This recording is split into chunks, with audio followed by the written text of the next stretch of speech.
역대 선거에서 나타났던 지역구도를 극복하지 못하고 이를 다시 한번 뚜렷이 보여줬습니다. 동서로 확연히 구분되는 양상을 보였습니다. 이번 총선에선 우리 정치의 고질적인 병폐, 지역주의가 되살아났습니다.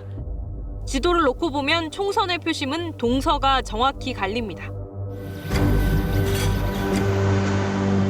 결과를 미리 정해놓고 선거 때마다 항상 그 당을 찍는 것 같다는 생각이 많이 들었습니다. 정치권에서 너무나 손쉬운 지역 동원 전략을 펴고 있고 그다음에 일반적인 유권자들도 거기에 반응을 하고 있고 유권자들이 마음이 변덕스러워야 됩니다. 그래 책임 정치가 노는 거고 국민을 무수할 줄 압니다. 유권자들이 정신 똑바로 차리세요 할 수 있는 문제가 아니고요. 돌파구를 만들어내는 거는 정치 집단이 할 수밖에 없습니다. 영남과 호남이 하나가 되자는 행차는 끊임없이 열리고 있습니다. 영호남의 물을 섞어서 나눠 먹는 영호남 합수제가 펼쳐졌습니다. 왼쪽은 지리산 샘터에서 날라온 샘물이고 오른쪽은 대구 팔공산에서 길러온 샘물. 경상도 샘물과 전라도의 샘물이 한 군데 섞였습니다. 영남의 낙동강과 호남의 영산강에서 영호남 상생의 물을 담아왔습니다. 영호남의 힘으로 모두 함께 대한민국 하나, 둘, 셋! 하지만 정치적 문제에 대해선 마음이 일치하지 않는 경우가 많습니다. 이번 선거를 치르면서 무엇보다 또다시 뚜렷이 나타난 지역 할거주의에 국민들은 우려의 목소리가 가장 높습니다. 이번에도 영호남의 대결 구도는 깨지지 않았습니다. 영호남의 대립 구도, 언제부터 나타났을까요?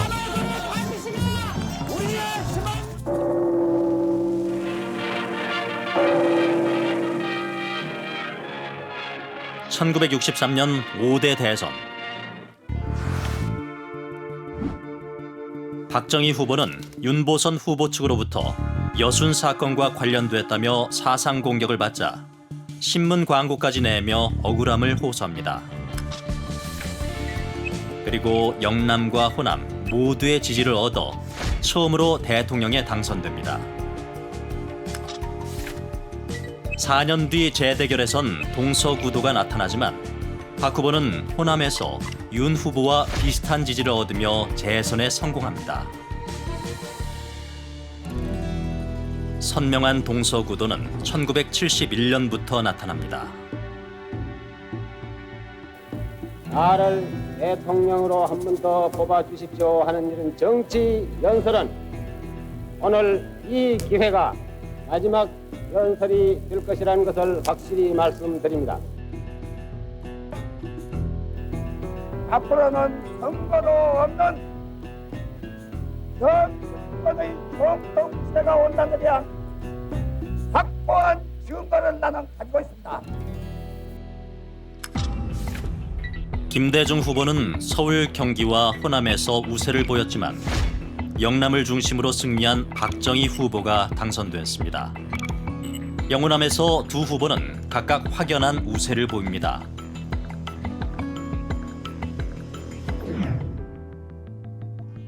당시 신문은 지역 감정을 부추긴 양측 발언을 생생하게 기록했습니다. 그러면서 격한 표현을 사용해 강하게 비난합니다. 유권자들이 투표할 때 어떤 기준이 되는 게 뭐 딱히 없었다는 거죠. 뭐 정책이나 혹은 뭐 정당의 어떤 궁극적인 지향점들에 대한 민주주의 경험이 그 짧은 상황에서 출신 지역이 투표의 기준이 될 수 있다라는 가능성이 굉장히 극대화된 상황에서 두 후보가 이걸 굉장히 잘 활용한 것이죠.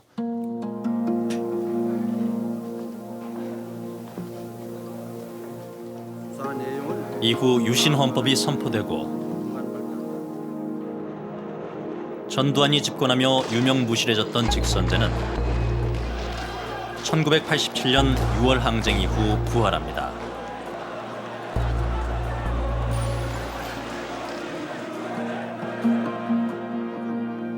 의원이 불가능하다고 판단하고 민주진영 후보 단일화는 실패했고 김대중, 김영삼 두 사람 모두 출마를 결심합니다.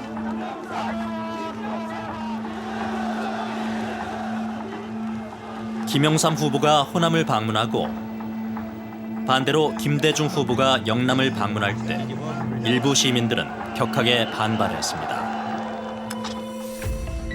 결국 영남과 호남은 다시 표가 갈렸고 민주정의당 노태우 후보가 대통령에 당선됐습니다. 그리고 3년 뒤 김영삼, 김종필이 이끌던 두 당과 합치는 이른바 3당 합당으로 민주자유당이 탄생합니다. 보수인 여당과 이제 약간 민주화를 추구하고 민주화를 지지했던 야당으로 나눠져 있었는데 이게 이제 3당 합당이 되면서 보수 대연합이 이루어진 거죠. 이게 이제 구조로 보면 김대중을 중심으로 하는 이 평화민주당 세력을 이제 배제하고 이루어진 거기 때문에 지역적으로 본다면 반호남 미남이 되어버린 거죠. 그 뒤로 일부 이합 집산이 계속됐지만 민주자유당은 현재 국민의힘으로, 평화민주당은 현재 더불어민주당으로 주로 이어졌습니다.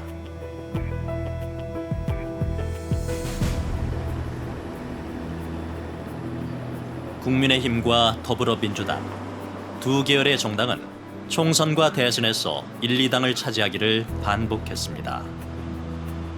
소선거구제에 기반한 의석수에 있어서 획득하는 비율이 압도적으로 높거든요. 그러니까 양당에 기반한 지역 지지 기반, 그다음에 인적 구성에 있어서 특정 지역 출신의 기반을 띈 그 지역 정당 체제로서의 양당제가 상당히 오랫동안 유지되고 있다. 이 두 계열 정당에 대한 영호남의 표심은 어떻게 움직였을까? 1992년 이후 치러진 16번의 총선과 대선의 득표율을 분석해봤습니다. 총선의 경우 비례대표 투표가 2004년 선거부터 시작된 탓에 지역구 투표를 기준으로 집계했고 상대당이 출마하지 않은 지역구는 집계에서 제외했습니다. 먼저 영남권, 국민의힘 계열 정당은 총선 평균 53.2%, 대선 평균 61.2%로 절반 이상 득표했습니다.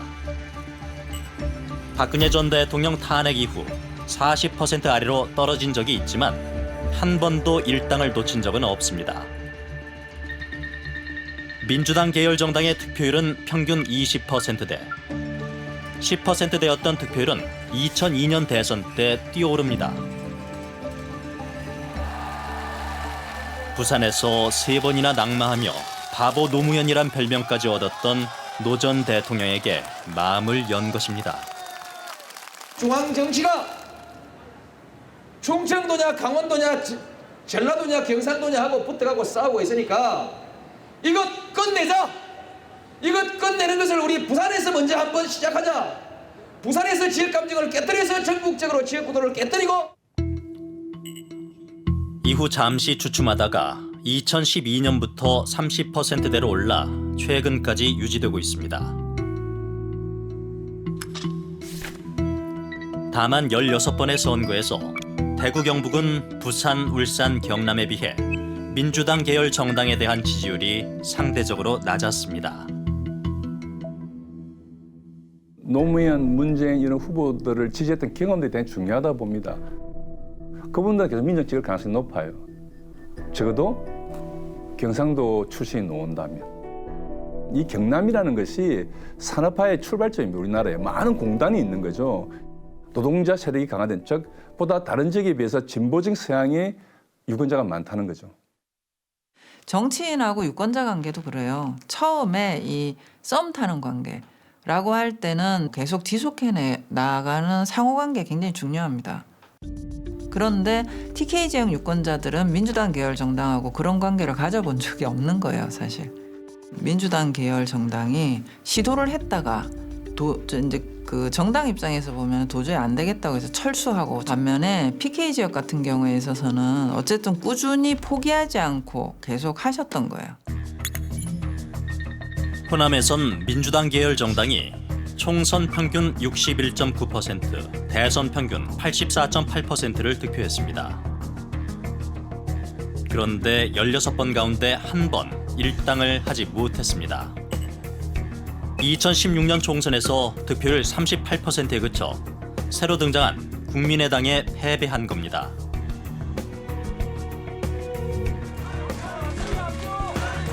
호남 유권자들 입장에서도 경쟁적 대안에 대한 욕구가 강렬한 거예요. 민주당이 나쁜 짓을 하면 무소속이 많이 되고. 그런데 이제 그런 와중에 국민의당이 나온 거죠. 국민의힘 계열 정당이 일당을 차지한 적은 한 번도 없습니다. 득표율도 평균 약 7에서 11%로 민주당 계열 정당과 격차가 큽니다. 전남대학교 인근에 골목을 들어간 적이 있습니다. 근데 골목 하나가 다 향냄새가 나더라고요. 그러니까 5월 그 일로 돌아가신 분들이 그 골목에 최소한 한 분 이상 있겠죠. 제가 그때 딱 느낀 게 뭐냐면 이 상처, 트라우마의 전승 효과는 굉장히 오래 가겠구나. 국민의힘 계열 정치인들이 그 5.18 광주 얘기를 이분들의 입장에서 상처가 되는 얘기를 가끔씩 잊을만 하면 한단 말이에요. 호남 유권자들한테 이 역사적 불신을 해결하지 못했어요. 이게 악순환이에요. 국민의힘 계열 정당이 공천을 받고 나와도 당선 가능성이 너무나 낮고 더더군다나 득표율도 굉장히 미미한 수준이기 때문에 좋은 인자들이 출마를 안 하는 거죠. 득표율이 올라가지만 굉장히 적게. 견고한 영호남의 표심. 다른 지역 출신이 봤을 땐 의아하기도 합니다. 선택 기준이 있다기보다는 일단 결과가 어떤 정당을 찍는다는 결과를 미리 정해놓고 그다음에 선거 때마다 항상 그 당을 찍는 것 같다는 생각이 많이 들었습니다. 좀 합리적으로 이성적으로 결정을 해야 하는데 이제 아무래도 지역 감정이 있으면 좀 합리적으로 선택하는 데에 그게 좀 방해물이 될 거라고 생각합니다.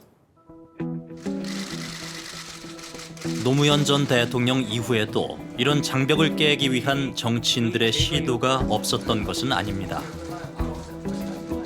이명박 정부 때 농식품부 장관을 지냈던 정운천 전 의원. 국민의힘 계열 정당 후보로 고향인 전북에서 도지사와 국회의원에 출마했습니다.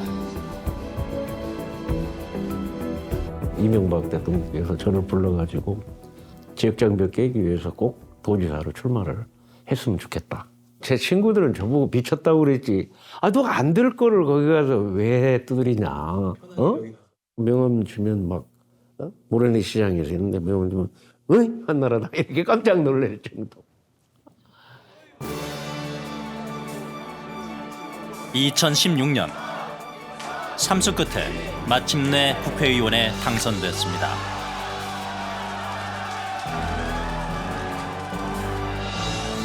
사년 동안 제가 이 셀카 찍은 게 한 4만 명 됩니다.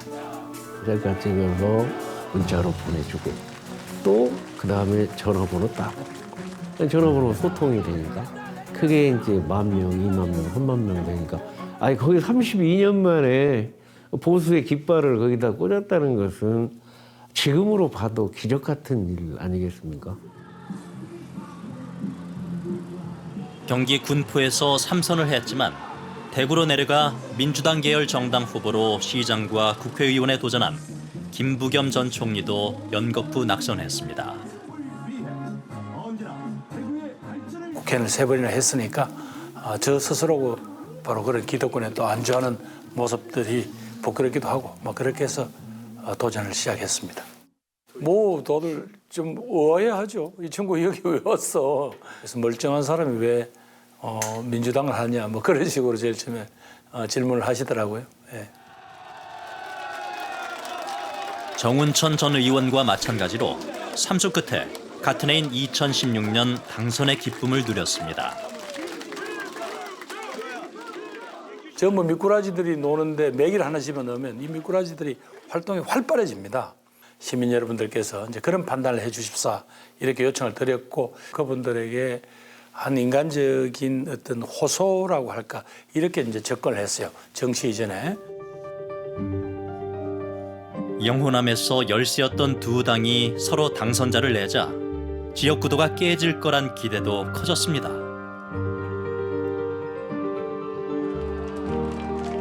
그러나 두 사람 모두 다음 도전에서는 고배를 마십니다.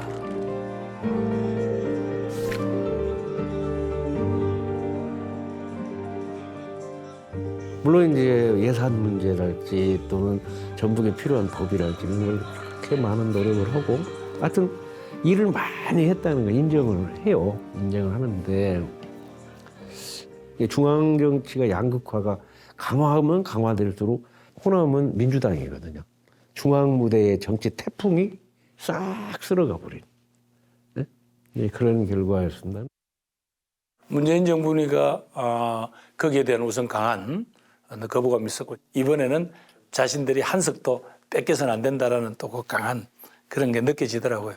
하나의 계기는 됐지만 그것이 이어져서 한국 사회 전체의 바람직한 변화로까지는 이어지지 못했다는 그런 안타까움이 있습니다. 전라도와 경상도를 가로지르는 섬진강 줄기 따라 화개장터엔 전남 구례군에서 다리 하나만 건너면 도착하는 경남 하동군의 화개장터.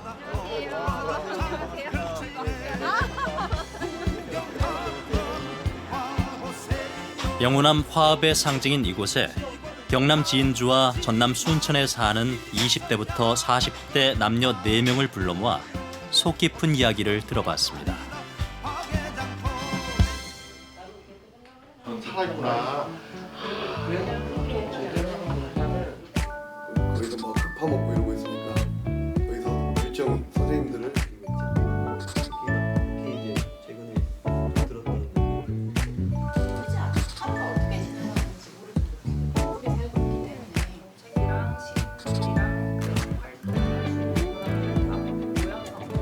화개장터는 와보셨어요? 화개장터는 와보진 않았고. 노래는 아세요 혹시? 전라도와 경상도를 가보죠. 요즘 밈이던데요. 요즘 그 인터넷 방송에서 엄청 잘 부르는 그 20대 초반 청년이 있는데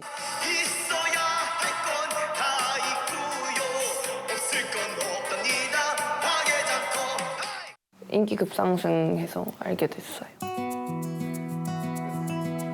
남성 2명은 한 청년단체 지부에서 회장을 맡고 있습니다. 그 순천 청년회의소하고 진주 청년회의소가 교류 40주년이거든요. 또 지역사회의 개발을 위해서 청년들이 지도 역량하고 같이 노력하는 뭐 청년 사관학교라는 느낌으로 생각하시면 될 것 같습니다.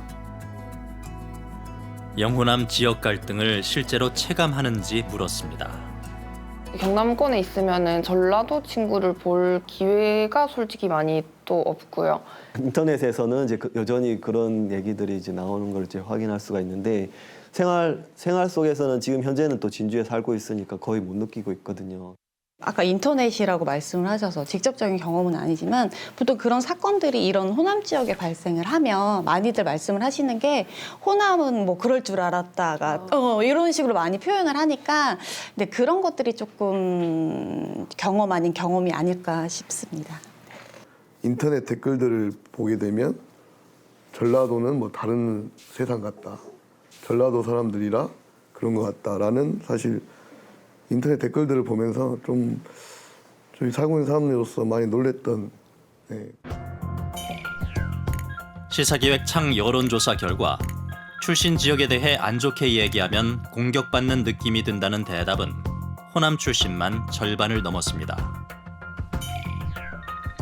출신지 때문에 피해 경험이 있다는 답도 유독 호남 출신이 높았습니다. 제가 어렸을 때 저희 아버지하고 놀러 갔었는데 그때는 번호판이 이제 전남 이렇게 돼 있었고 뒤에 차가 막 크락션을 울리면서 저 전라도에서 와서 얘가 어딘지 알고 왔냐고 막 이런 식으로 20살 정도 돼서 친구들하고 이렇게 서울에 놀러 간 적이 있었는데 그 술 취하신 어르신 분들이 시내에서 전라도 깽깽이들이 왔네요 이런 얘기들을. 지역 갈등의 원인으론 시사기획 창 여론조사 결과와 마찬가지로 정치인의 선거운동을 꼽았습니다. 전라도와 경상도가 이제 사이가 안 좋게 이제 만들고 싶은 사람이 있다고 생각합니다. 기존의 정치인들이 이제 그렇게 저는 이제 좀 몰고 간 측면들도 이제 많이 있다고 보고요. 또 정치적으로도 되게 영호남이 갈등이 많았기 때문에 또 그걸 또 정치적인 타겟으로 이용해가지고 또 그러지 않나라는 생각, 같은 생각입니다.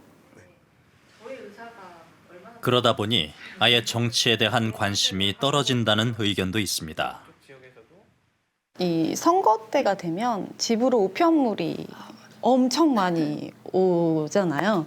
너무 많아서 그걸 읽다 보면 사실 터무니없는 얘기들도 너무 많고 무엇 때문에 싸운지 무엇 저렇게 이렇게 쾅쾅대며 싸우는지 또 일단 모르겠고 그러니까 정치에 관심이 있다라고 하면 육아에 관련된 교육에 관련된 것들이 변경이 된다거나 그럼 그때 기를 기울이는 거지 실질적으로 먹고 사는 문제, 아이들이 커나가는 문제 뭐 이런 것들이 가장 큰 것 같아요. 하지만 선거 때마다 기성세대의 권유를 뿌리치기 힘든 환경에 대해서도 말합니다. 전화 와서 이번에는 누구를 뽑아야 된다. 이게 또 누구 지인이다. 뭐 이런 것들이 너무 많으셔가지고 저도 이제 그 시기가 오면은 할머니가 이제 전화가 오셔가지고 이제 이번엔 몇 번이다 이렇게 그러니까 정치학에서 정당 일체감이라는 개념이 있거든요. 특히 이제 가족 집단 내에서 전승되는 게 크더라라고 하는 발견 결과들이 나오거든요. 그러니까 정치적인 그러니까 같은 동네에서 살게 되면은 비슷한 정보 환경에 놓이게 되고 그 다음에 같은 가족 안에 있게 되면은 비슷한 어떤 정보를나 정서적인 조건을 반복적으로 밥 먹으면서도 듣고 뭐 하면서도 듣고 특정 정당에 대한 호불호라고 하는 어떤 정서적 정향이라고 얘기하는 거일수록 되게 그 전승 효과가 많습니다. 영호남 2040 세대의 표심은 기성세대와 얼마나 다를지 분석해봤습니다. 비밀 선거 원칙에 따라 연령별 득표율은 공개되지 않기 때문에 선거 직후 실시되고 표본수가 많은 지상파 3사의 출구조사 결과로 표심을 가늠해봤습니다. 영남의 경우 2040 세대는 2012년 대선에선 국민의힘 계열 정당을 더 많이 지지했습니다. 하지만 2016년 총선 때 역전이 돼 이듬해 차이가 벌어지더니 2020년엔 격차가 줄어듭니다. 그리고 2년 뒤 대선 때 다시 국민의힘 계열 정당을 더 많이 지지했다가 지난해 총선에선 박빙을 보였습니다.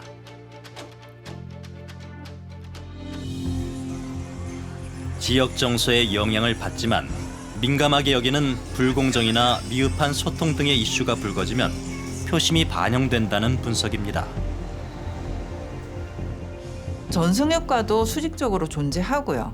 그 다음에 다른 지역에 있는 그 또래 집단하고의 수평적 효과도 동시에 존재하는 겁니다.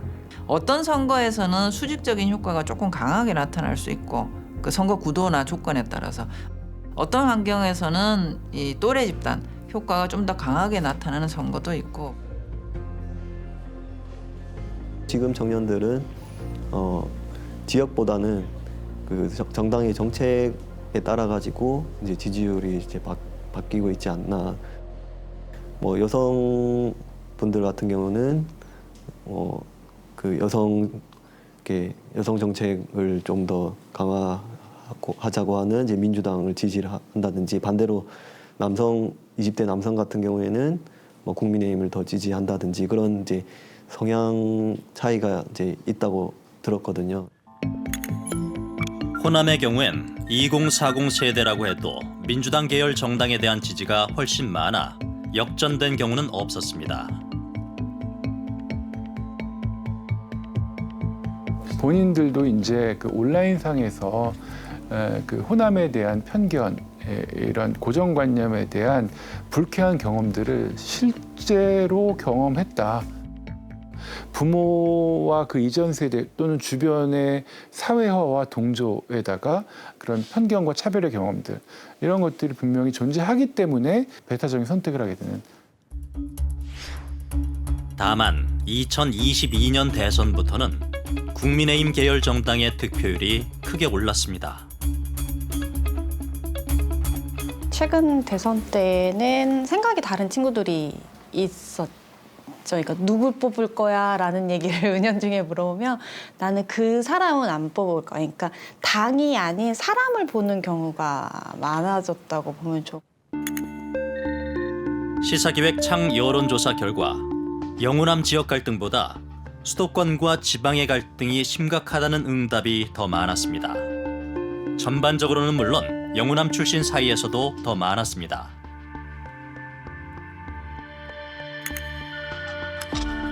최근 30여 년 사이 영호남 인구 비중은 계속 줄고 있고 수도권은 점점 늘어 절반 가까이 됩니다.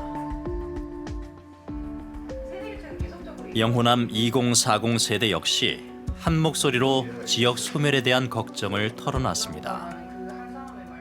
20대들이 서울을 올라가려고 부산 쪽으로 넘어가려고 노력을 엄청 많이 하거든요. 거기서 그리고 엄청 힘들어해요. 왜냐하면 지역에서 올라가면 집이 없잖아요. 집이 없으니까 그 월급을 받아서 집세 반을 내면은 더 힘들어하면서 내려오는 친구들 있고. 일자리가 사실은 가장 중요한 문제라고 생각을 하는데 우리나라의 가장 큰 대기업이 지방 소도시로 분배가 된다고 하면 사실은 어느 정도는 이게 조금은 구제가 될 것도 같은데 그들도 올 생각이 없어 보이거든요, 사실은. 저도 역시 개인 사업을 하고 있는데 경쟁 업체는 많아지고 당연히 인구는 뭐 지역에 없어지고 그러다 보면 소비자는 줄어들 수밖에 없고 그러면 단가로 또 경쟁해야 되고 소비자는 없는데 판매자들만 서로 경쟁을 해야 되면 결국은 시장이 당연히 안 좋아지겠죠. 지금 현재 그러고 있는 상황입니다. 근데 지방소멸과 저출산은 사실 따로따로인 것 같지만 이제 같이 가는 아주 밀접한 문제입니다. 지방이 소멸되니까 수도권이 가밀화되고 집값이 올라가니까 생활비가 부족하니까 또 양육하는데 어려움을 느껴서 출산율이 떨어지는 그런 문제가 생기고. 이건 영호남 지역 문제보다 훨씬 더 심각한 문제는 지역 소멸이거든요. 이 문제가 해결이 안 되는 이유는 정치권에서 너무나 손쉬운 지역 동원 전략을 펴고 있고 그다음에 일반적인 유권자들도 거기에 반응을 하고 있고 오랫동안 일당 독점 취재를 해오다 보니까 이 지역의 문제들이 제대로 해결되지 않는 거죠. 이런 독점 구조를 깨려면 영호남 유권자들이 유연한 선택을 할 필요가 있습니다. 지난번에 A당을 뽑아 찍었더라도 다음번에 B 정당을 찍을 수 있어야 되고 왔다 갔다 해줘야 되는 거예요. 왔다 갔다 해줘야 정치인이 경계심을 갖죠. 내가 잘 못하면 떨어질 거야. 혹은 우리 정당이 잘 못하면 이번에 표 못 받을 겁니다. 라는 생각을 해야 열심히 할 거 아니에요. 유권자들이 마음이 변덕스러워야 됩니다. 내가 지금까지 A당 찍어왔지만 너희들 일 못해? 난 B당 갈 거야 라고 과감하게 바꿔줘야 되는 거예요. 그리고 그 변덕스러움에 가치를 부여해야 되거든요. 그래 책임 정치가 나오는 거고 국민을 무수할 줄 압니다. 국민 정치인들. 다만 유권자 탓만 할 게 아니라 다른 선택을 할 수 있도록 열세인 당에서 꾸준히 경쟁력 있는 후보를 내야 한다는 지적이 나옵니다. 이 문제에 대해서 이 돌파구를 만들어내는 거는 정치 집단이 할 수밖에 없습니다. 그랬을 때 유권자가 이 경쟁의 구도를 다시 인식을 하게 되는 것이지 유권자가 각성을 해가지고 정당을 변화시켜라라고 얘기를 하는 건 선후관계가 바뀐 겁니다. 국민의힘 계열 정당은 호남에서 당원이 작겠죠. 다른 지역하고 비교가 안 될 겁니다. 마찬가지로 민주당 계열 정당은 TK의 당원 숫자가 절대적으로 작을 거예요. 그러면은 중앙당에서 특별한 배려를 해줘야 됩니다. 재정적이거나 인적 지원을 특별하게 해야 됩니다. 그래서 그 지역에 있는 당원들이 일상적으로 그 지역 유권자들을 대상으로 해서 그 상시적으로 활동을 할 수 있는 시스템을 갖춰줘야 되는 문제가 있고요. 지방선거 제도를 개편해 열세인당이 인재를 키울 수 있게 하자는 지적도 나옵니다.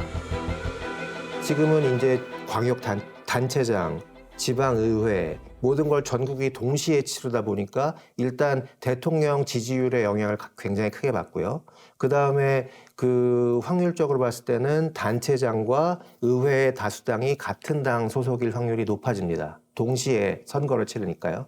그 지역별로 이게 뭐 시기를 좀 다르게 한다던가요. 인위적으로 뭐 한 3분의 1씩 나눠서 할 수도 있겠고요. 그런 것들을 또 지역에서 좀 독자적으로 결정할 수 있도록 해주면은 사실은 뭐 지역별로 또 다양한 실험도 일어날 수가 있고요. 지역 현안에 대해서는 또 다양한 의견들이 있을 테니까 내부에서 경쟁이 벌어지게 되고요. 그러다 보면은 또 이제 자연스럽게 정치 훈련을 받은 인재들도 지역 기반이 있는 인재들도 육성이 될 수 있는 구조가 될 수 있는 국회의원 선거 방식을 바꾸자는 의견도 있습니다. 시사기획 창이 분석한 9번의 총선에서 국민의힘과 민주당 계열 정당은 열세 지역에서 얻은 표에 비해 차지한 의석수가 턱없이 부족합니다. 이 때문에 지역구 의원 선출 방식을 소선거구제에서 중대선거구제로 개편하자는 주장이 정치권에서 끊임없이 제기되고 있습니다. 이제 중대선거구제 같은 경우에는 그러니까 2등, 3등 후보도 당선될 수 있게 해서 좀 다른 당에서 올 수 있게 하자. 선거법 개정이라는 게 이제 뭐 국회에서 어쨌든 법이 통과돼야 되니까 그렇다면 뭐 이제 지금 현역 국회의원들의 입장에서도 받아들일 수 있는 선거법 개정이 됐을 때 현실성이 있겠죠. 중대선거구제가 사실 현역들한테 뭐 심각한 피해를 줄 가능성은 높진 않아요. 비례대표 방식도 보완하자는 목소리도 나옵니다. 현재는 각 정당이 전국 득표율에 따라 46석의 비례대표를 나눠 갖습니다. 그런데 이 숫자를 늘리고 수도권, 영남, 호남 등 권역별로 인구에 따라 비례 의석수를 배정하는 권역별 비례대표제를 도입하자는 것입니다.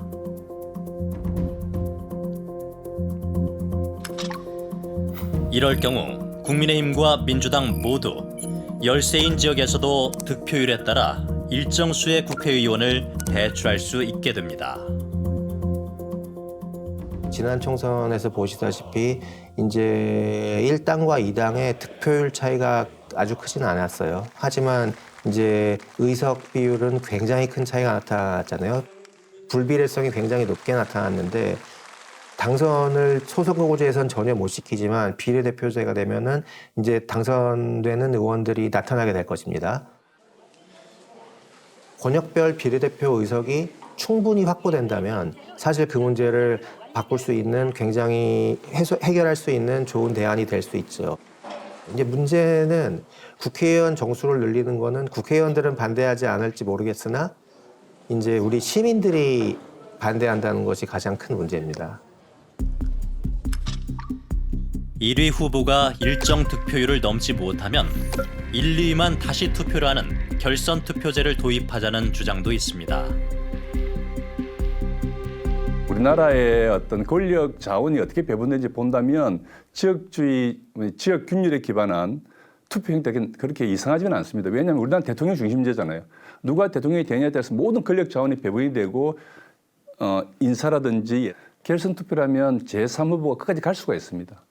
제3의 후보, 제3의 정당의 대권 후보가 대통령 선거 결선까지 올라갈 수 있는 구조가 된다면 그 제3 세력이 많은 지분을 얻을 수 있고 그 지분을 통해서 특정 정권을 좀 더 탈지역주의화 시킬 수 있거든요. 두 거대 정당이 영우남에서 꾸준히 고정표를 얻으며 힘겨루기만 계속한다면 우리 사회 시급히 해결해야 할 문제들은 뒷전으로 밀릴 수밖에 없습니다. 부의 불평등한 분배, 그러니까 어떤 경제적인 양극화의 문제, 지역의 소멸, 이건 영호남만 소멸되는 문제가 아니라 강원도도 그렇고요, 충청도도 그렇고요, 제주도도 그렇단 말이죠. 그 양당, 지역의 배타적인 지지를 받는 양당이 독점하는 구조이기 때문에 이런 전국적인 어젠다, 전국적인 갈등의 문제들이 해결이 안 되는 문제도 있고요. 지금 우리가 사는 시대는 3년, 5년의 지체가 향후에 20년, 30년을 결정하는 시대거든요. 그러니까 지금 국가적 아젠다에 대해서 좀 힘들더라도 정당들이 이 정면으로 승부를 하고 유권자들을 설득을 해야 되는 시점인데 이제 민주당 계열 정당은 일단 호남 몇 프로 먹고 나머지 플러스 알파를 어디서 갖고 올 것인가. 국민의힘 정당은 PK, TK 얼마 먹고 나머지 플러스 알파를 어떻게 갖고 올 것인가라고 하게 되면 그 국가적 아젠다를 건드리기가 굉장히 어려워집니다.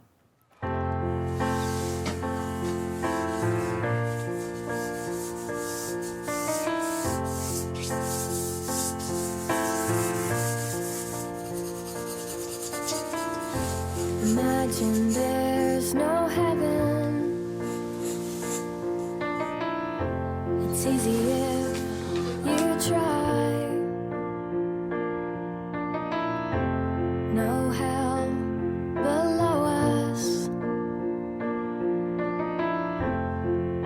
Above us. 우리 청년들이 좀 고민을 해서 이제 힘을 모아야 되지 않을까 싶습니다.